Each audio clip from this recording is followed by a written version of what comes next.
Hey guys, thanks for clicking on this video. If you're new here, I'm Shoshana Rose. Welcome. And if you're a returning subscriber, hey, how are you doing? So in today's video, I asked my Instagram followers to ask me questions or if they have any scenarios or problems that they might need help with. Yeah, I was going through them and some of them are really relatable, juicy, so maybe, you know, we'll be able to help each other out here. I filmed a part 1 of this. It was kind of like a TMI girl chat video while I was drinking wine.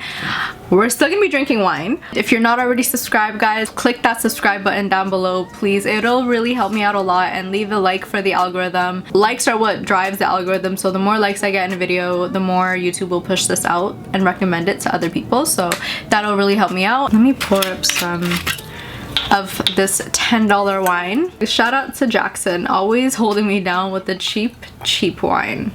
Cheap good stuff though. Guys, it is like midday, it's 2:30 and I'm here drinking wine, getting tipsy. And if you guys see me hunching over, please remind me to sit up straight, because I will literally be like this and notice it in my videos and sit up straight, then gradually I'll go back to that seat position. It's because my boobs literally weigh me down. They are too heavy for this back. This back cannot support my boobs any longer. Like, I'm editing my videos and I'm like this, and like, sit up straight. We all need to practice better posture. Listen, if you're watching right now and your back is hunched, unhunch that back right now. I know it's hunched. Question number 1. I love me an iced wine. Top 5 red flags in a man. Let's start off, let's get right into it. For me is, as bad as it might sound, number 1, if they are a mama's boy. Like, there's levels to being a mama's boy, and if it's like that, like you're talking to her all the time and it's like she's invested in the relationship, it's like, it's just not a thing for me. Like, I don't want to deal with that. And also the man himself, I feel like, will have a lot of expectations for you to like mimic his mom in a way, and or expect you to do everything like his mom did. That type of mother-son relationship, if I notice it's like that, I already know that I'm gonna have some issues, because listen, I don't cook, I don't clean. I mean, like, I can, but don't expect that from me all the time, because I'm not that type. I'm not your mom. I'm sorry. So yeah, that for me, an intense mama's boy. Like, you're grown now. As a man, you should be handling your own business and like cleaning, cooking, like doing all the household chores for yourself, you know? Don't, if you're still depending on your mom and you're over the age of 20, I know you're living with her, but still, like, have some independence. Like, don't think a woman's gonna do all these things once you like have a girlfriend, you know? It's not it. Showing too much love or attention in the beginning, a little too intense in the very beginning for me. I just turned the aperture up and I think this looks a lot better, I'm sorry. Like neediness and like wants to talk all the time and stuff, like it can sometimes be a red flag, because like they might be love bombing you, you know, they might be manipulating you. I think it's really important to take things slow, especially if you're just starting to get into a relationship, because you don't know them. It takes so long to truly know a person. So it's really important for me to know that he is pacing himself and getting to know me, and like it's a mutual, like, it's not unbalanced, you know, because it takes me a while to actually like someone. No ambition or goals. Nope. And I don't know why I wrote drug dealer here, but yeah, if he is doing any of the illegalities at his big age, it's probably not for me no more, it's not for me. I need legal hustles. I will never be that type of ride or die. It's not no Bonnie and Clyde, not no Mr. and Mrs. Smith. I'm sorry, it's just not a thing. Personally, a red flag for me would be a high body count. Just because I'm picky like that. List your red flags down below. Oh, a red flag in a man for sure in the beginning would be looking at his Instagram, seeing who he follows, and if it's just bare, like, you know, those, you know, like Instagram girls or just girls in general, locals, like if you're liking up every single picture, like if I see you in their comments, and this is you single, right, because we're just dating, it's a no. It's a no, because what? Now we have to date and I'm gonna make you delete all those comments and unlike every single picture? Like, no, it's not gonna happen. So I'm not, no. It's probably not gonna go any further once I see that. It's done. Turned off, light switch, off. Damn, am I picky? I don't care. You have to be picky. What? This is your man. That's kind of embarrassing. Second question. I've always wanted to be a creator or a YouTuber. You make it look so fun. Oh, thank you. The uproar of creatives, especially on TikTok, is really inspiring me to hop on the bandwagon and start creating my own content. I'm scared people in my hometown would judge me, which is why I still haven't started. P.S. I love your editing. What software do you use? Let's start with you caring about what other people think. Like, this is a very, look at me, already hunched, already. I need one of those back braces. If you care about what people think in the beginning, you're really gonna care about what they think during. YouTube, social media, it depends on your personality and how others view you, how others perceive your content and engage with it. Like, you have to have this mentality when you get into social media that you're doing it for you and you're making content that makes you happy, you know, and hopefully as a result others will like it too.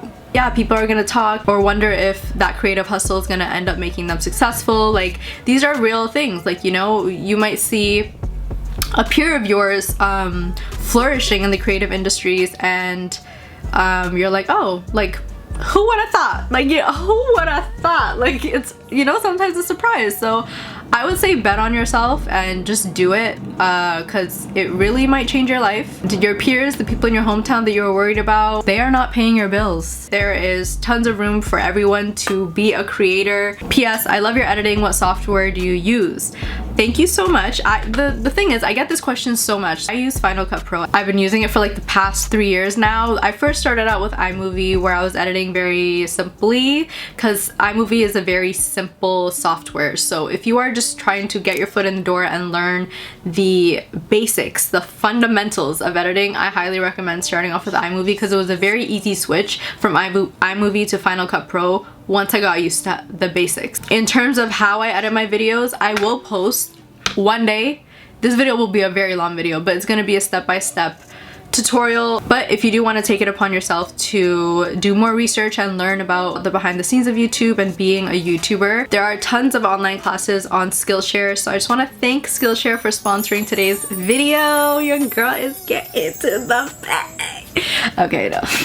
Skillshare is an online learning community with thousands of online inspiring classes for creatives and curious people like me and you. You can explore new skills, develop new hobbies and interests. I always say you're never too good at something. There's always more learning to be done. There's always something else that you could be doing to help your profession. So that's why you constantly have to be learning and just like applying these new methods to what you do. So the class that I took is by Marcus Brownlee, and he is a YouTuber himself, and it's called YouTube Success, Script, Shoot, and Edit. And I like it because it's a very quick, basic rundown on the behind the scenes and everything that goes into producing a YouTube video. So he gets into that, and then he also teaches you how to edit. I like that it was coming from an actual successful YouTuber.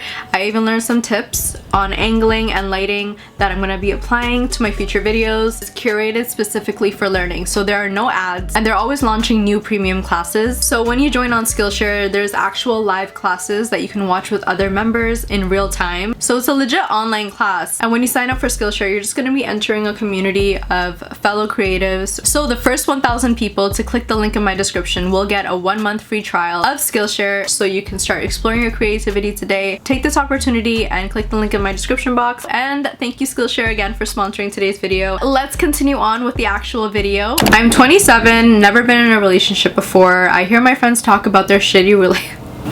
Why are you exposing your friends right now? And situationships. And I refuse to settle for less. I'm really picky about the guys that I date, but I know that at the end it'll be worth it. Is my lack of experience a turnoff to most men at my age? Listen, you're 27. I think you should be really picky and you should have high standards. Is a lack of experience a turn off to men? I would say that it's a turn on for a lot of men. I can't speak on what a guy wants, but I'm just saying the fact that you haven't been with much people is probably going to be a turn on to whichever guy you decide to settle with. In terms of your standards being really high, I just hope that you also bring something to the table to have standards that high. Like, you know, I know of girls who say, I want this and I want that and I want money, I want 6'3", nice cars and all that, but it's like, I think you have to also be honest with yourself and I mean, don't get me wrong, there are girls who can do those things and get what they want even though they're not at that level themselves. It's just a privilege of being a girl for some. But you also have to be realistic with the type of guy you're looking for. And you know, the thing is, you can hear your friends' problems and you can hear them vent to you about their relationships and actually learn from them too. It's not like you need actual life experience or to be in those situations for you to learn from. You are witnessing and helping them through the problems, and now you know what to avoid in, you know, in relationships. I just don't want you to be too afraid to try to go out and date because of the horror stories that your friends are telling you. You know, that can kind of taint your perception of relationships and men in general. Not every guy is like that. If you want a man, if you want more friends, if you want something, you have to go out and get it. You have to put yourself out there. Not everything's gonna come to you. Sometimes it does, but most times it doesn't. So go on Tinder, go answer that DM. Like, these are all tools that we can use to get what we want. I've been with my boyfriend for 2 years, and in the beginning he was so sweet. He stopped complimenting me, and now I feel ugly and that he doesn't like me as much as he once did in the very beginning. We stopped having sex for a couple months now, and we'll maybe do it once a month if I get lucky. Does he not like me anymore, or am I over exaggerating and this is how a relationship should be at the 2-year mark? 2 years is still very early. Like, think about it this way. If you end up marrying this guy, you have like 60 more years to go, or like, I don't know, 70 more years to go. I don't know how old you are, but do you know what I mean? Like, it's very early on in your relationship for you to not be having sex and for you to be, for things to die down that quick. Like, I think my honeymoon phase honestly lasted like 3 to 4 years. Like 2 years, you should still be in the honeymoon phase of your relationship if you look at the grand scheme of things. You know, if you do end up marrying this person, it's probably gonna be downhill from there, you know, like how much worse can it really get? Also try talking to him about the complimenting, and if that's what, you know, I think everyone likes to be complimented, but women especially, we like to hear things. We like to, you know that our partner still finds us attractive. So I totally understand what you're going through, and I hope that, you know, you talk to him about it. But no, it's not normal if it is going to be a long-term thing, you know. But every relationship is different, and maybe he got comfortable too quick. That's still not an excuse. A relationship takes work, and you're gonna have to find the time to put that spark back in your relationship and to do the things that you once did that really made the relationship good. It's not too late to fix things if you really want this relationship to work, because I'm assuming you're still young. Sometimes you just can't force it, and maybe this isn't the right relationship for you guys, but it really depends what happens after you've already discussed what's going on and your problem. I wish you all the best of luck though. Okay, this one is an interesting one. I'm deciding whether or not to quit my 9-to-5 to pursue my creative passion. I have a degree in business and I'm currently working a 9-to-5 while going back for my master's. Good for you. I'm in the middle of my program, but I realized how pointless this is if my eventual goal is to open and operate my own business. I have a couple months of living saved up. Should I take the risk? I wish I was that friend that said, yes, do it. You cannot just take the risk without a backup plan or some source of like income coming in, you know, because you haven't started the business yet. You don't know if it's going to be successful yet. This job probably isn't making you happy, and you probably like have noticed that people are running successful business without the background in business. You said you have a couple months of living saved up. I would say start the business, see how it is. I would also say to complete your program. You're already in it, just get your master's, do little things to have your business up and running so that when you're done your master's, you can just go straight into the business and go full time with that. I would say work your 9-to-5 and still try to find a way to balance your business that you want to open up. You know, there's a lot of risks to this. Some are good, some are bad. You can never plan for how a business will turn out.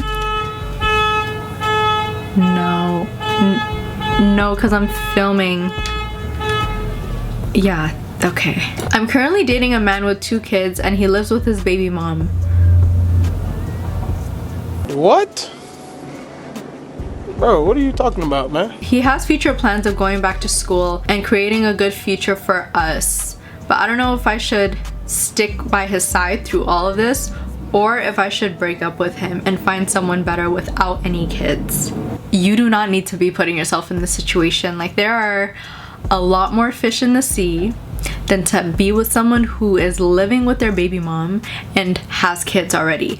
I don't mind kids. Like, honestly, I feel like I'm at that age where I'm very understanding. Like, if I were to date again and someone has kids, like, obviously I wouldn't prefer it, like, but it would be something that, like, you know, I would just accept it. And I like kids. I don't know, I love me some kids. And if he's not like a deadbeat dad, if he's actually a really good dad, that's kind of like a turn on. It's like, oh, okay, daddy. Like, I mean, like, it just shows you that he can provide and be a good father, you know, if you were to ever have kids with him.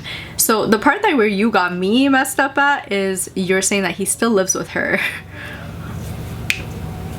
I don't understand that, because I know they're just not cohabiting and co-parenting and not having any type of intimate, like, connections, like, you know what I mean, because they had 2 kids together. They were together for probably some time. I would say don't stick it out by him. And he said he's going back to school. You know, school does take a long time. Getting a career started takes a long time. He's living with his baby mom. He has 2 kids. Girl, I really don't know how much you trust him for you to even continue something when you know he lives with his ex baby mom. And the stories I hear with, like, baby moms, if they're still cordial and they're able to live together, I think they're still sleeping together. Like, it's pretty hard to stay away from that when you're living with that person. It's ultimately up to you. Me personally, I wouldn't deal with it. You know, it would be different if he was living on his own, had a good job, already had like a career going for him. Then yeah, I can be stepmommy all day every day. But this situation, it just seems it's giving bum. It's very much giving bum energy, bum baby daddy, and it's something that you don't want to be next. I'm making assumptions here, but I'm just saying you don't want to be next. Get out, literally get out.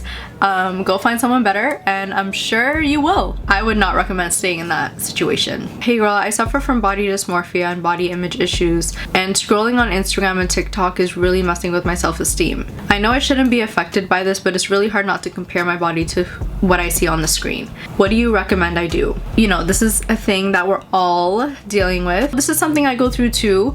Body image issues for sure. I think that you definitely need to limit your screen time, and while you're scrolling, I want you to keep this in the back of your mind.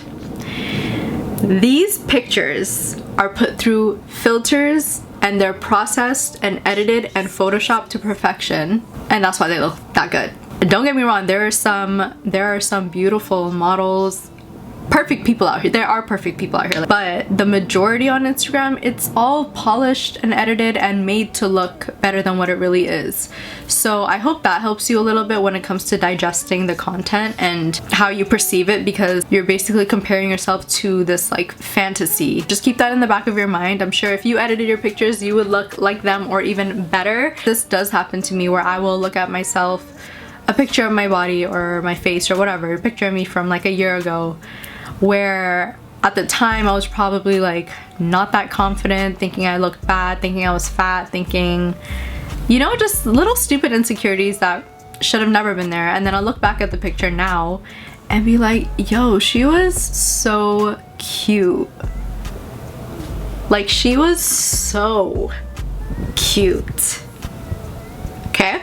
And I'm sure this is gonna be an ongoing thing every year. We put so much pressure on ourselves to look a certain way, and our mind will literally play tricks on us and make us believe that we're not good looking, or that we don't look how we like think we do, because there will be times where I'm taking pictures and I'm like, do I really look like that? Or where I see myself in the mirror, I'm like, wait, do I really look like that? Because sometimes you look good and sometimes you look bad. So it's like, which one is it? It's like literally our brains playing tricks on us. I think it's really important to just love yourself at every stage that you're at, whether you're heavier or skinnier. And if it really does make, you know, you that self-conscious, do something about it. Like, go to the gym, save up for that BBL. I know I shouldn't be encouraging plastic surgery, but sometimes that's what it takes for you to be happy with your body. You know, I don't really believe when people say you're never going to be happy with your body if you get plastic surgery or whatever, but that's not true. Like, sometimes it's just this one insecurity that we have, and once we fix it, we're very content. I don't believe in that saying. If there is something in specific that you want to get fixed, save up for it and go do it. Go be happy. Life is too short to not be happy about the way you look. So that's what I would say about body dysmorphia and body issues. Obviously there are way more severe cases of body dysmorphia where it like results in eating disorders and like bulimia and the disorders on that scale, but just, you know, general body dysmorphia, you have to keep reminding yourself that, okay, like I look good, stop criticizing your body, like it's really not that serious. How others perceive you is always, well, most times a lot better than how you view yourself. You know, sometimes we make a big deal out of something that someone else wouldn't even recognize. So it's really just like us nitpicking our insecurities and making them, like magnifying them in our brains, when really, stop. Like be nicer to yourself, because you will be 70, wrinkly, saggy, looking back at pictures when you were in your 20s, and you're gonna be like, why didn't I love myself? Why didn't I think I was the most beautiful thing in the world? Just love yourself at every stage that you're in. Help!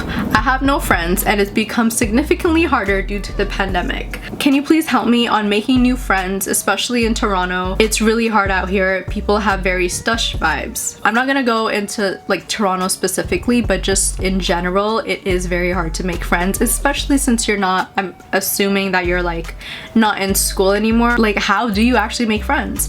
But you know, there are apps like Bumble and dating apps that also do friendship and like networking. No, the pandemic has definitely made me so socially anxious. Like I will be out in a crowd and be like, I want to go home. I do not want to be here.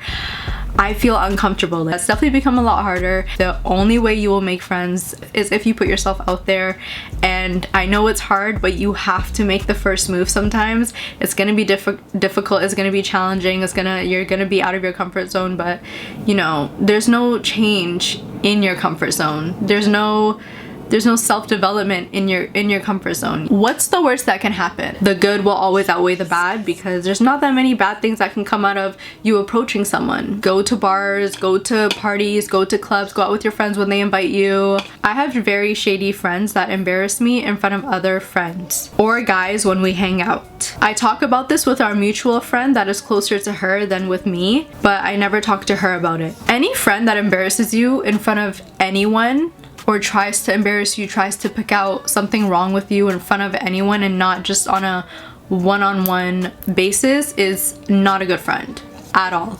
If they're not even like socially aware that you are embarrassing this person and that you are humiliating this person, then you should not be friends with them. It's different when you're telling someone about themselves on your own, one-on-one, but when there's other people involved in this and they're just like watching like what is actually going on, then you put everyone in like an awkward situation. And you talk about this with your mutual friend that's closer with her. Chances are the mutual friend is talking to her about this situation, so she probably already knows about this, because in a friend group of 3 there's always 2 that are closer to one another, and they are probably talking shit about you. Most likely that'll happen. So what I'd suggest is to talk to that one friend. Don't go talk to the mutual friend, because then it's just going to be this whole thing of just gossiping and talking behind each other's backs and stuff.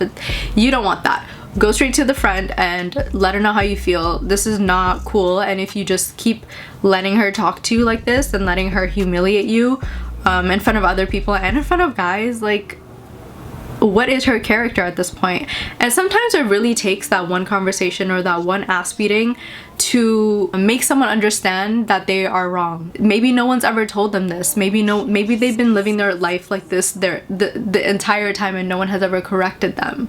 So, you know, you could be that person and be like, yo, it's not cool to do this, and hopefully noticing a change in the friendship. And if there isn't, just cut it off. Some friends are just not meant to be there for the long run, and they're just there for a season, and they're just there, you know, to have fun with. Or keep her around as a friend and just, like, you know, limit your transactions with her and limit hanging out with her. Whenever my boyfriend is with his friends, he ignores me. Is this sneaky, or is he just having fun with his friends? See, I don't know your boyfriend, so I can't make a full judgment on that, but that's shady in and of itself. I'm trying to think of it from my experience. When I am with my friends and when I am having fun with my friends, if I'm out at a party or whatever, or if I'm just like hanging out with them. Like, first of all, is he letting you know that he's out with his friends? Because if he is, then it should kind of be an understanding that like, I'm not available to talk right now, I'm out, I will message you after, you know? But if you are getting very like suspicious about him and you think he's like cheating or something, definitely bring it up with him, because maybe he's just like having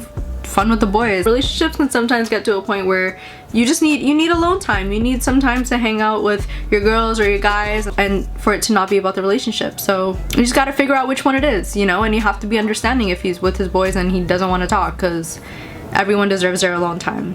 Just saying. Hey Shoshana, I love your vids. Thank you. My parents are forcing me to become a doctor. I come from a Middle Eastern background and they're very forceful on pushing this narrative that their children are supposed to be very successful to take care of them in the future. However, I do not want to be a doctor. I want to work in social work, but they are not having it. I'm currently 17 years old and I'm going to be going into university, and I feel like I'm letting them down by not taking what they want me to take. How do you feel about this? Immigrant parents, there is a lot of focus to go to school and be what they couldn't be because of, you know, different obstacles that they faced either coming here or, you know, just growing up in a third world country. There's a lot of people in your predicament right now, and I would say stay true to what you want to do, because you have to wake up and be happy with what you're doing every day, not them. Like the thing with, and I noticed this with like immigrant parents, they like to show off what their kids are doing.